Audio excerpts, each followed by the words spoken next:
volta à palavra de Deus para o livro de Atos dos Apóstolos. Nesta noite, no capítulo 2, nós leremos o versículo de número 37. Abra comigo em Atos, capítulo 2, versículo de número 37. Estas palavras: e ouvindo eles isto, compungiram-se em seu coração e perguntaram a Pedro e aos demais apóstolos: que faremos, homens irmãos? E disse-lhes Pedro: arrependei-vos e cada um de vós seja batizado em nome de Jesus Cristo em remissão de pecados, e recebereis o dom do Espírito Santo. Arrependimento, uma palavra de esperança. Gostaria de falar nesta noite, aqui neste texto, sobre a obra, a operação grandiosa de Deus que acontece na conversão de uma alma. Esta obra, sem a qual, é claro, nenhum pecador jamais seria convertido, transformado, recebido pelo Senhor na glória eterna. Bem, nós sabemos, temos aprendido na palavra de Deus, que Deus ele demonstra, ele revela o seu poder de muitas maneiras. Ele o revela na criação. Nós lemos em Romanos capítulo 1 que a criação comunica que o Criador é glorioso, é todo-poderoso.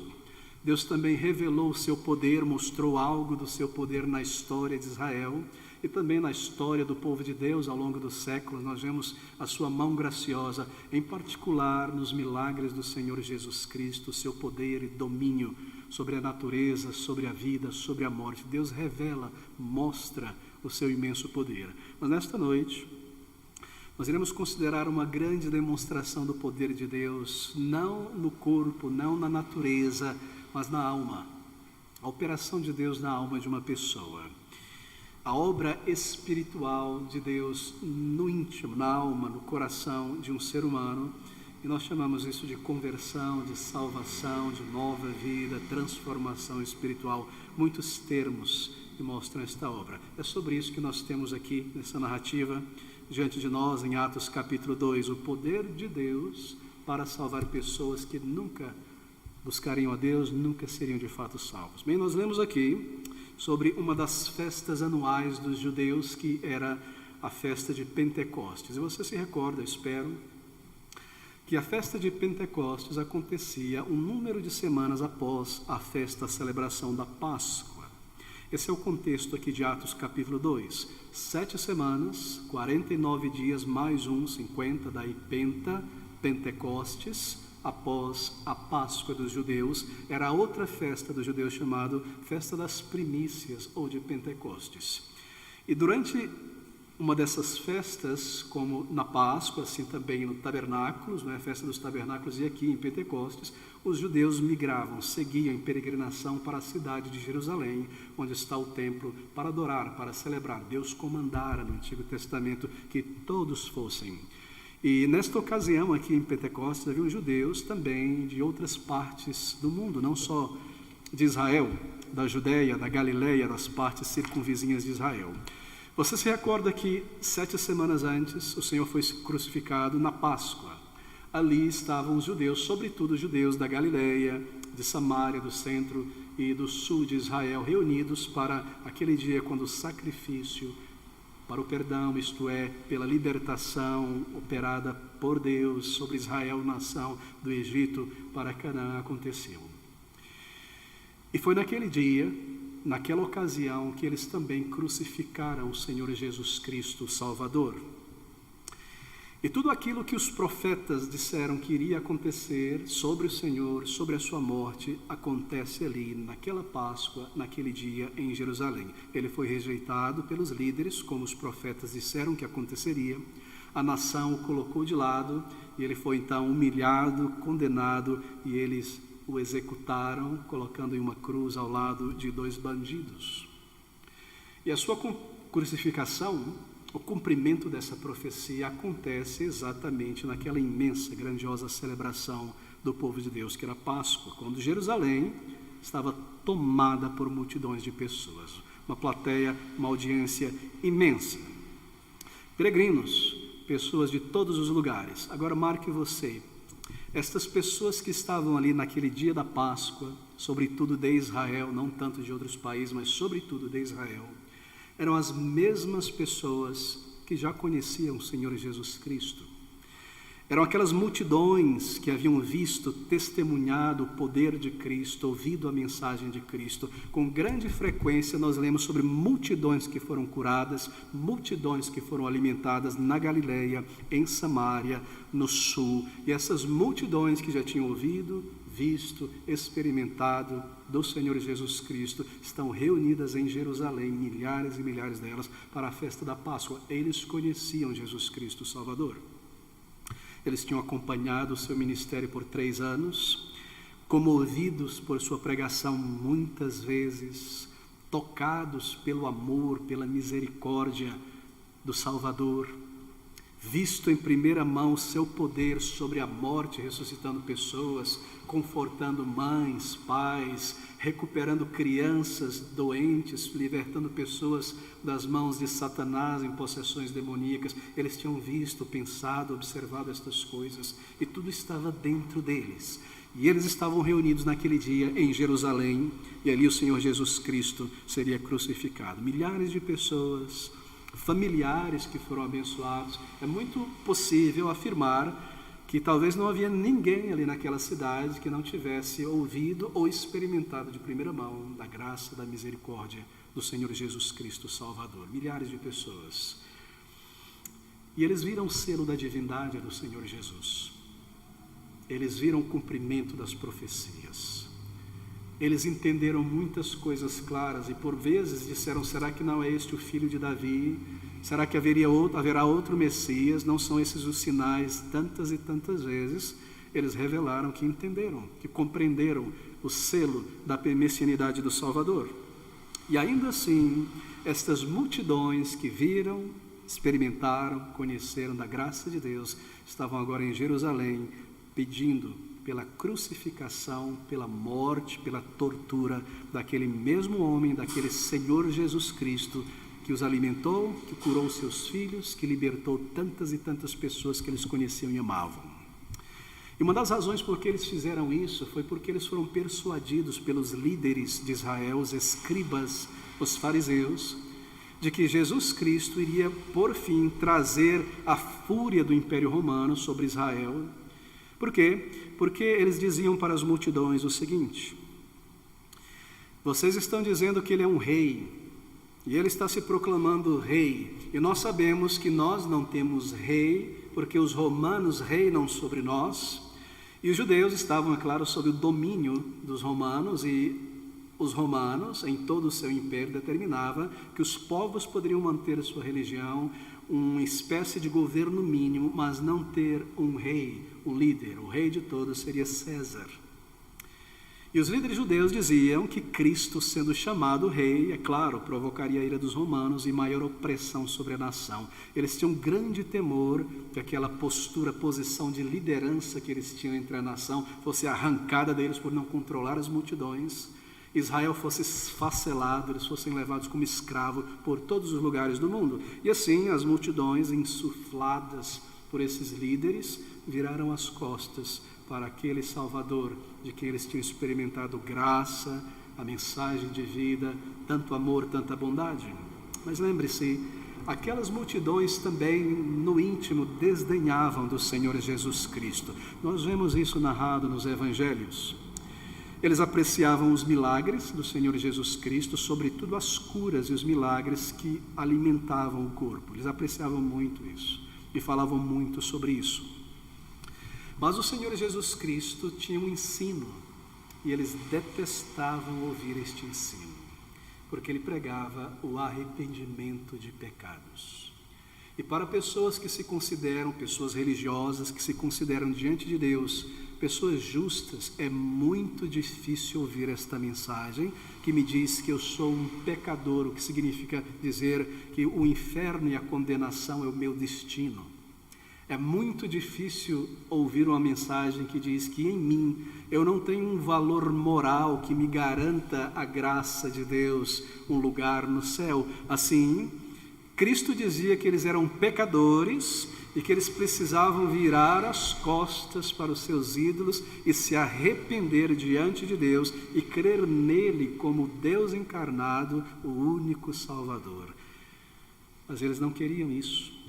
Eles queriam uma libertação terrena, política, dos romanos e glória terrena. E por essa razão, e ainda outros, constrangidos pela pregação do Senhor Jesus Cristo, então, acusados em suas consciências pelos seus próprios pecados, eles taparam o ouvido para as evidências, é claro, e gritaram, crucificam, lance para fora de nós, não teremos este homem como nosso rei. Estas mesmas pessoas que tiveram seus filhos curados, salvos, pessoas ressuscitadas, que foram alimentadas, que provaram grande compaixão do Senhor Jesus Cristo, agora gritam por sua execução, pelo seu assassinato. Agora observe isso. 50 dias depois desta ocasião, essa mesma multidão, junto com milhares de outras pessoas de outros países, estão agora novamente em Jerusalém, reunidos para mais uma festa dos judeus, que é a festa das primícias, Pentecostes. Essas mesmas pessoas que testemunharam da divindade de Cristo, e então o rejeitaram e o crucificaram, agora estão ali mais uma vez, 7 semanas depois da morte do Salvador.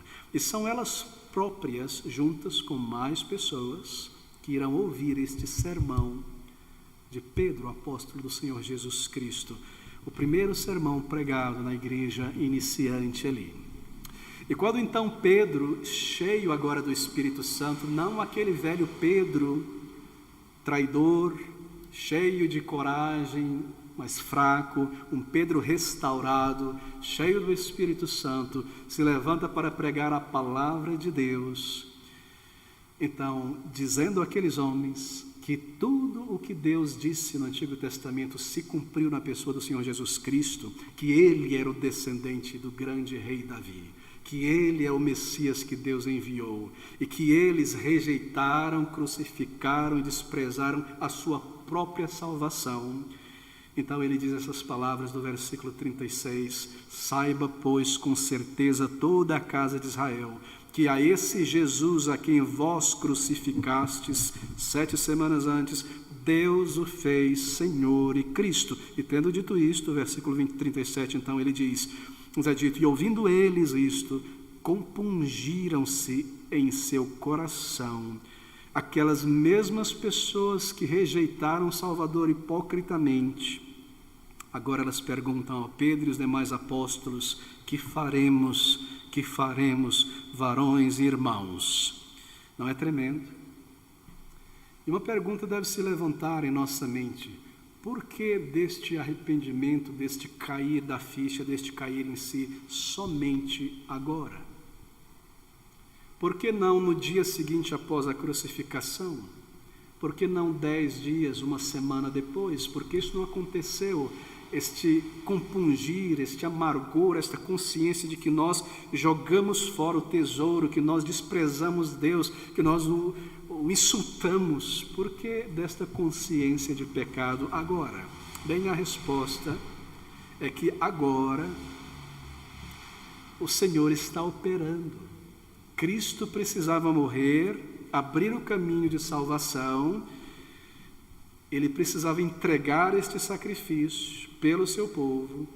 Então, queridos amigos, agora Deus, pelo seu Espírito, demonstra o seu imenso poder na alma daquelas pessoas. E conforme Pedro segue em frente explicando nesse sermão, que foi a vontade de Deus que Cristo fosse moído, que não foram apenas eles e os líderes que fizeram isso pela sua vontade e poder, que foi a decisão de Deus na eternidade passada que isso aconteceria, que o eterno Filho deveria morrer no lugar de pecadores e sofrer e experimentar aquilo que um pecador merece. O Deus triuno haveria de salvar pecadores por meio de seu Filho. Bem, Deus visita aquela nação, Deus visita aquela congregação. Por que isso não aconteceu antes?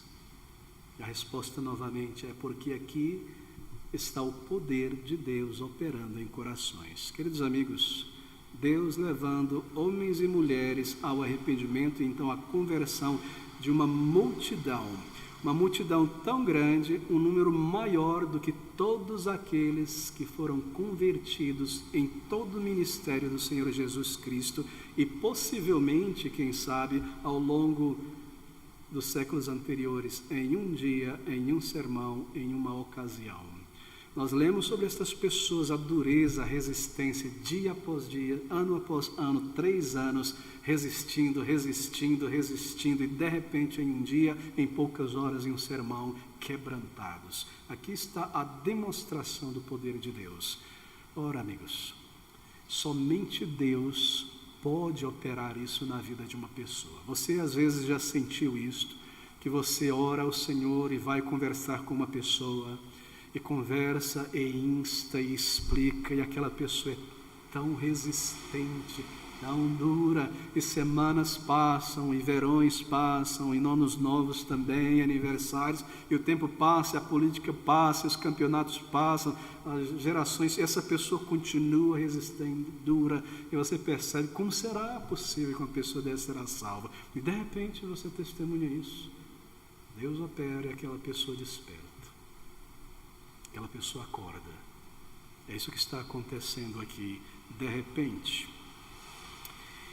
E é sobre isso que Pedro está falando. E é sobre isso que nós queremos considerar nestes últimos minutos. A operação do Espírito de Deus neste mundo, na vida de uma pessoa morta em pecados. Sem essa operação, você e eu, se somos salvos nesta noite, nunca estaríamos aqui com esta certeza de salvação.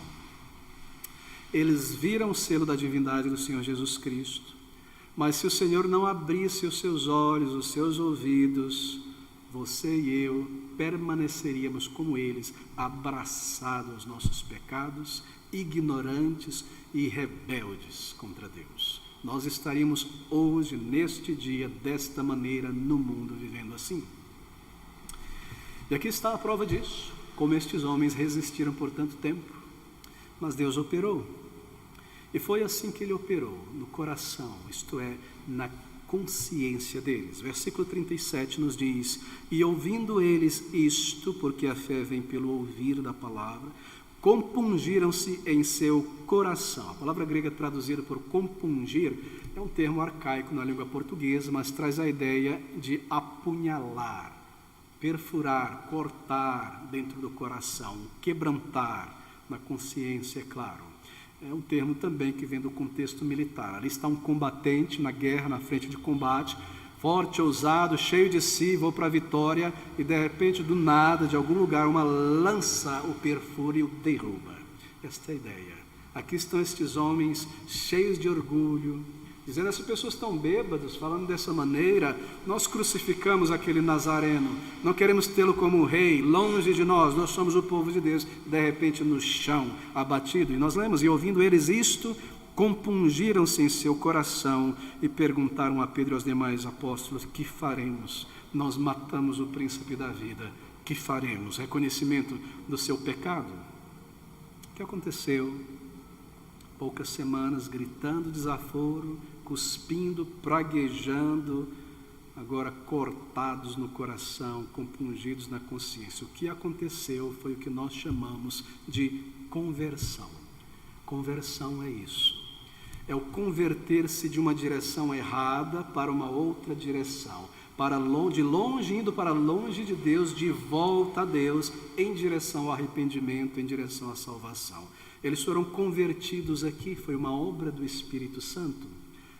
Deus abriu o entendimento deles, e isso os levaria em pouquíssimo tempo ao arrependimento, à confiança naquele Salvador que eles rejeitaram, e ao perdão e à nova vida em Cristo Jesus. Isso é conversão.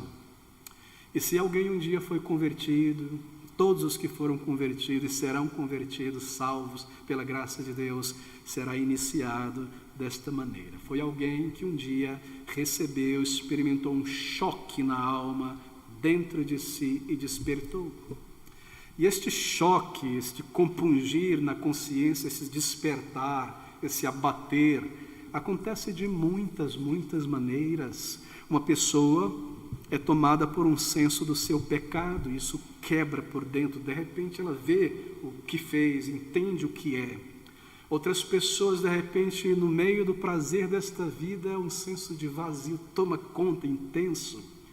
Outras pessoas estão vivendo morosamente por uma vida religiosa, de repente elas encaram a verdade da palavra de Deus e a verdade que não pertencem ao reino de Deus. Um choque, um momento, um agir do Espírito Santo em alguém que estava morto em seus pecados. Isso acontece de muitas maneiras. Talvez antes disso acontecer com essa multidão, talvez não, certamente eram pessoas muito orgulhosas e autossuficientes. Há muitos que são descrentes na palavra de Deus e chegam até a ser desdenhosos de Deus, autossuficientes. Não creem na Bíblia, dizem, Bíblia, isso é fake news, isso não me interessa. Então, um choque na alma, um despertar. Alguma coisa acontece da parte de Deus na consciência, no coração, que traz uma percepção e uma convicção de pecaminosidade. Isso vem do Senhor. Na consciência, nas afeições, alguém então é convertido. Ainda não foi salvo. Nós usamos o termo conversão para o início e para todo o processo. Mas aquela pessoa que estava indo em uma direção, um caminho que lhe parecia ser um caminho de vida, mas conduziria à morte, de repente ela vira, ela sai deste caminho e se dirige, se volta a Deus, buscando a Deus pela sua necessidade espiritual. Conversão começa ali. Talvez uma pessoa fosse hostil ao Evangelho, ou talvez não fosse hostil nada, mas uma pessoa complacente com sua alma, com seu estado diante de Deus. Eu entendo que eu sou condenado, mas isso não produzia nenhum efeito na alma. Esta verdade gritante, esta realidade não tocava. Como uma pessoa que vai ser condenada à morte amanhã e ela está vivendo normalmente, como isso não a toca. Ali está esta pessoa complacente com sua alma, com a verdade do final da vida, da condenação, mas de repente tudo faz sentido. Ela é compungida em sua consciência, em seu coração. Então esta urgência nasce. Eu preciso ser salvo, eu preciso conhecer a Deus, eu preciso entender o que é a Bíblia, esse cristianismo, como é, o que é a verdade destas coisas, como é que eu me relaciono, onde eu estou em tudo isso aqui. Porque eu sinto esta culpa, eu sei, eu sou um pecador, de repente, urgência formada. Que faremos, irmãos? Que faremos, varões e irmãos? Urgência, há um despertar, há um senso de urgência de repente. Essas pessoas dizem, eu preciso da paz de Deus, eu preciso encontrá-lo. Eu nunca pensei assim antes. Essa pessoa nunca falou sobre isso antes, agora de repente, do nada lá, o fulano, ele está só conversa de Bíblia, é um fanático agora. O que aconteceu? É passageiro, é fase. De repente algo acontece.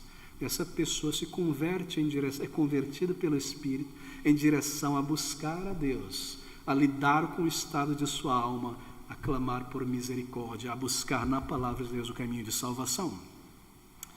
E é isso que nós lemos aqui.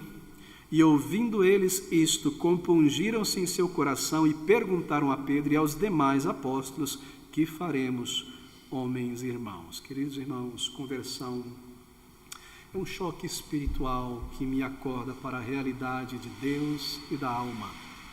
Tudo inicia ali e então me conduz a arrepender-me para com Deus, diante de Deus, e abraçar pela fé a única salvação possível, o seu amado Filho. Tudo começa ali. A pessoa, de repente, descobre que é um pecador diante de Deus. Ali está, então, o início, com urgência, de uma busca profunda, contínua, inquieta, às vezes, para frente, para trás, mas sempre movendo, nunca conseguindo descansar. Dias passam e essa pessoa volta a buscar, ou às vezes com uma intensidade ainda maior. Tudo começa ali, na palavra, e culminará na fé, no arrependimento para a vida eterna. Bem, esse choque é um choque na velha vida. Seja a vida dessa pessoa, como a minha antes, uma vida religiosa, dentro da igreja, ou choque na vida de uma pessoa não religiosa. Há um terremoto na alma, há um tremor, há uma compulsão, um momento complacente, insensível, correndo para o desfiladeiro, para o abismo, para as chamas. No outro momento, a salvação da sua alma é tudo o que importa para ele e para ela. Será que isso não é uma obra uma demonstração do poder de Deus, a intervenção de Deus, é claro.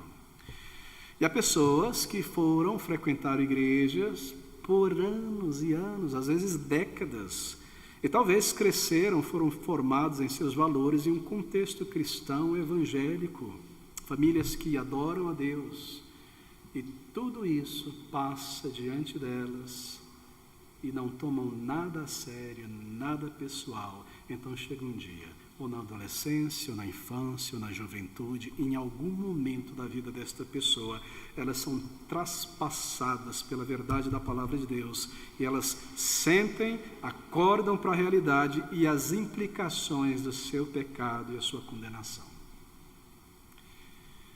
Compungidos pela culpa, sentem a vergonha do pecado, sentem mesmo, não é mais teórico, elas começam a sentir mesmo a condenação. Meus queridos amigos, elas desejam reconciliação, e as coisas vão se intensificando, e um senso de culpa e condenação aumenta, só aumenta, e na minha mente eu começo a lembrar do nada, pipoca pensamentos de pecados de 30 anos atrás. Eu começo a ver a minha pecaminosidade, um senso de que os olhos santos de Deus estão sobre mim, eu posso morrer a qualquer minuto, Ele pode lançar um raio sobre mim e me lançar no inferno a qualquer instante. Todo tipo de pensamento começa a vir à mente e ao coração.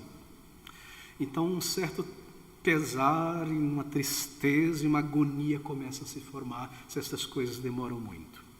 Me recordo, nesse processo, depois de Deus ter me acordado, meses depois, que às vezes eu acordava pela manhã, abria os olhos e o primeiríssimo pensamento que vinha: mais um dia e eu ainda não estou salvo. E uma angústia acompanhava a pessoa, conforme ela vai para a escola, ela vai para o trabalho, sempre voltando. Se estivesse parado por pouco tempo, vinha a alma: eu ainda não estou salvo. Rindo um pouco ali de repente, mas eu ainda não estou perdoado, ainda estou condenado. E essas coisas vão se intensificando. Mas de repente, atente para esse versículo 22, algo interessante aqui. Ele diz: homens israelitas, escutai essas palavras. A Jesus Nazareno, homem aprovado por Deus entre vós, com maravilhas, prodígios e sinais que Deus por ele fez no meio de vós, como vós mesmos bem sabeis, a este que vos foi entregue pelo determinado conselho e presciência de Deus, prendestes, crucificastes e matastes pelas mãos dos injustos. Bem, este sermão provavelmente foi muito longo.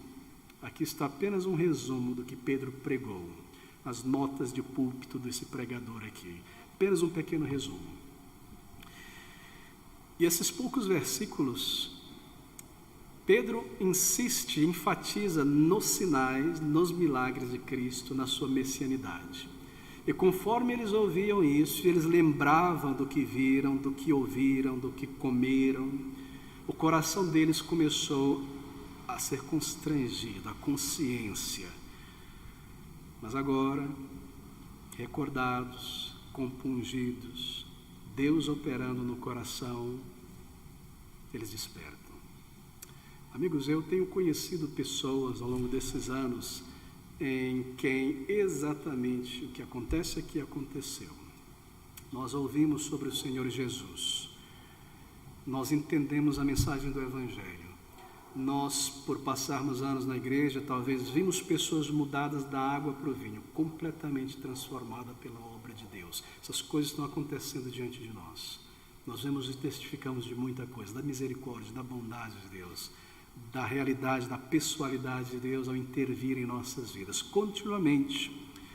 Mas nada nos toca, nada nos move, nada nos converte em direção a buscar o perdão e a graça de Deus. Mas porque Deus estava operando em seus corações, então, de repente, que faremos? Que faremos? Chega o momento em que o Espírito Santo de Deus irá mover nesta alma. E tudo se torna claro. Em 2 Coríntios capítulo 7, no versículo 10, nos é dito sobre um tipo de tristeza que entra na alma de uma pessoa que eu tentei descrever alguns minutos atrás. Paulo fala sobre a tristeza segundo Deus que opera arrependimento para a salvação, da qual ninguém se arrepende. E então você percebe, agora eu entendo, eu sou um pecador, eu devo a Deus, eu estou condenado e Deus é justo, e essas coisas terríveis que eu fiz. E nós pensamos sobre os pecados do nosso coração, das coisas externas, nós começamos a ver o estado em nossa alma, e você passa a dizer dentro de si mesmo: eu sou esta pessoa egoísta, eu sou mesquinho, eu sou esta pessoa cheia de cobiça, esta pessoa imoral. Há uma preocupação profunda, eu tenho insultado a Deus.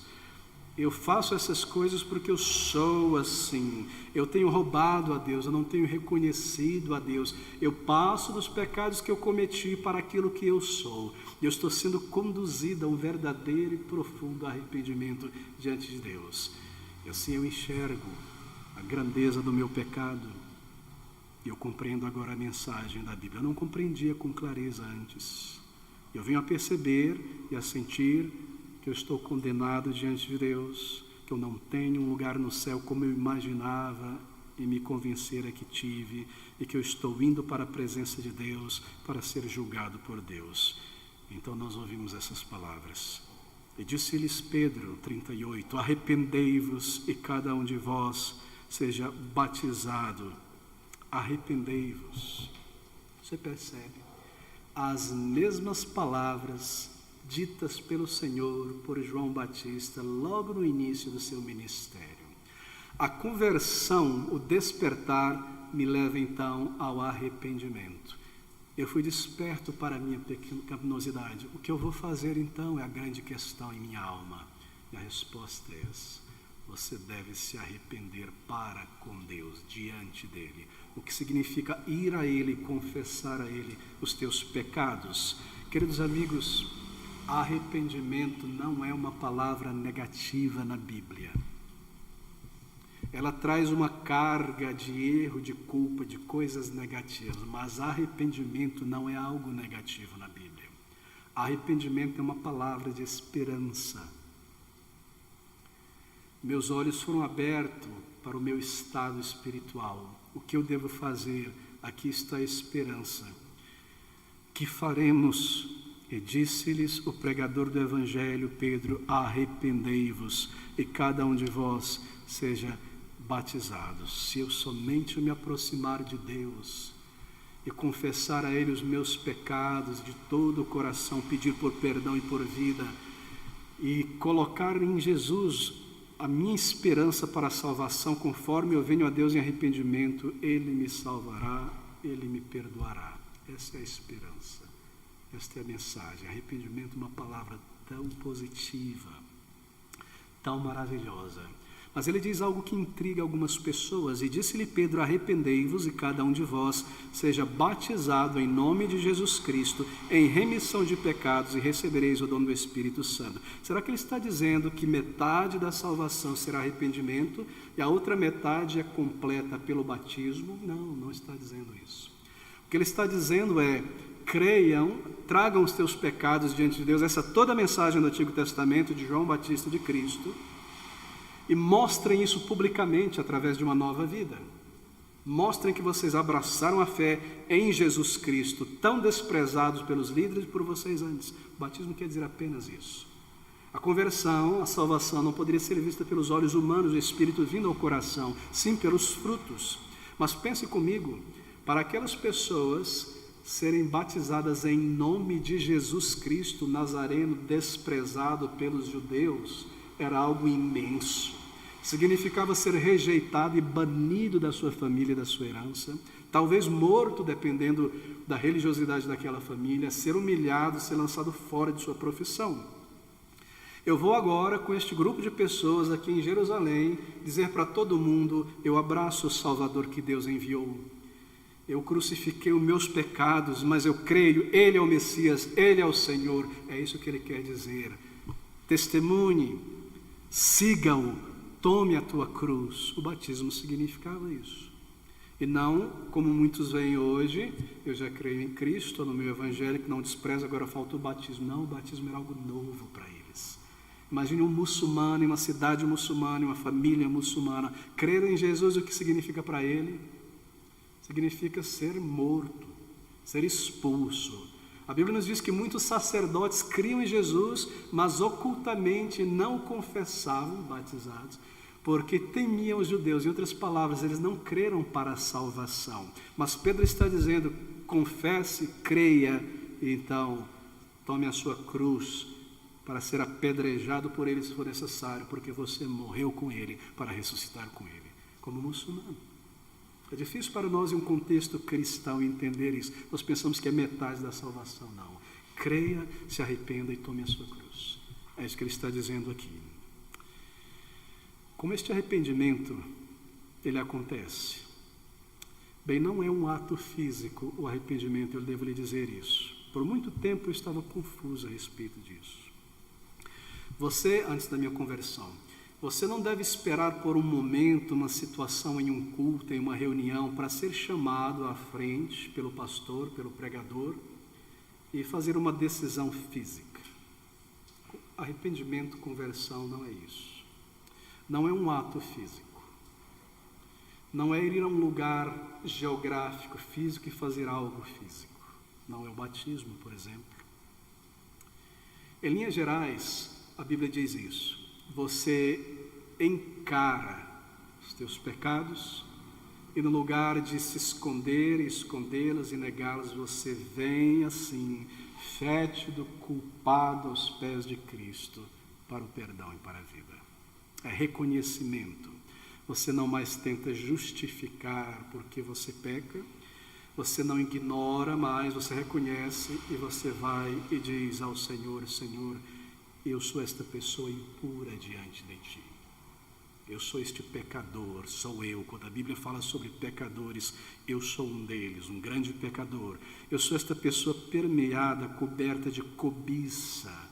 Eu já roubei do Senhor a minha vida tantos anos, já fiz coisas cruéis, eu já odiei pessoas em meu coração, muita gente, eu já fui soberbo, eu já fui mau, eu já humilhei pessoas, eu já me intrometi na vida das pessoas, desrespeitando elas, eu já coloquei diante dos meus olhos o que eu não deveria, e eu fiz, e a minha consciência me dizia, eu fui em frente, eu mereço a punição, eu sou um pecador, e é por isso, Senhor, que eu venho a Ti, e eu dependo do Senhor Jesus Cristo, que morreu por pecadores, e porque Ele fez isso, eu venho como um pecador. Isso é arrependimento, queridos amigos. Eu creio na morte do Senhor Jesus, eu creio nos méritos dEle, eu creio que o seu sangue, a sua obra pode lavar mesmo a mim, um pecador como eu. Eu venho, Senhor, e te peço, me perdoa, me salva, me muda, me transforma, me aceita como um filho, como uma filha de Deus. Isso é arrependimento. E eu estou fazendo isso, eu estou ao mesmo tempo detestando e odiando esses pecados que levaram o meu Salvador à cruz e desejando ser liberto, livre, lavado dessas coisas. Eu estou fazendo isso, me convertendo, em outras palavras, me voltando a Deus para me arrepender. Não sou eu que me converto no sentido de que eu me salvo. Ele abriu os meus olhos e agora eu venho, eu viro as minhas costas para esse mundo, embora eu estou preso nele, desejando ser liberto e abraçando este Salvador pela fé.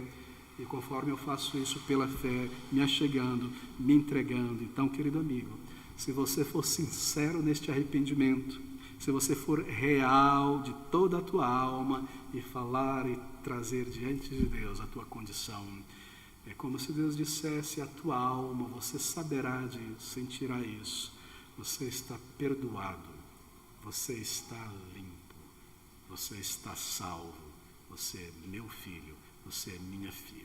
É tudo o que nós precisamos, é tão simples. Se Deus já te fez perceber estas coisas, não endureça então o coração, não deixe para outro dia, não brinque com a tua alma, vá a Ele desta maneira. Você se pergunta o que eu devo fazer, eu entendo agora, e a resposta é isto: arrependei-vos. Vá ao Senhor assim, se entregue a Ele em arrependimento e peça, Ele te dará esta vida. Ele te dará esse perdão. Nós vemos que 3.000 pessoas salvas ali, muitas outras. Oh, querido amigo, 3.000, ele recebe muitos. Ser salvo não é como se tornar um professor em uma universidade de renome internacional. Preciso começar com a creche, a escola primária, o beabá, terminar o ensino fundamental 1, ensino fundamental 2, ginásio, vestibular, graduação, especialização, mestrado, doutorado, pós-doutorado, alguns anos lecionando em uma universidade, mostrar meu currículo, brigar politicamente por um lugar e talvez quase morrendo. Você agora tem a cadeira de professor nesta universidade. Não, uma pessoa só em 1 milhão. Ele recebe multidões ao mesmo tempo. 3.000 pessoas. Fé e arrependimento. Se entregue a Ele. Seja parte desta multidão de pessoas que estarão diante do Senhor Jesus, louvando e adorando e ouvindo a sua palavra. Vinde benditos de meu Pai. Vamos orar juntos. Bendito Deus, Senhor nosso, graças te damos por esta salvação tão rica e tão gratuita. Graças te damos porque temos a graça do Teu Espírito que nos ajuda a entendermos estas coisas. Sensibiliza-nos, ó Senhor, conforme o Senhor nos ensina. E ouve então o clamor de almas desejosas, arrependidas, diante de Ti, Senhor, segundo a Tua promessa, para a vida, para a salvação em Cristo Jesus. Nós te rogamos nesta noite esta bênção. Nós te rogamos em nome do nosso amado Salvador e para o teu louvor. Amém.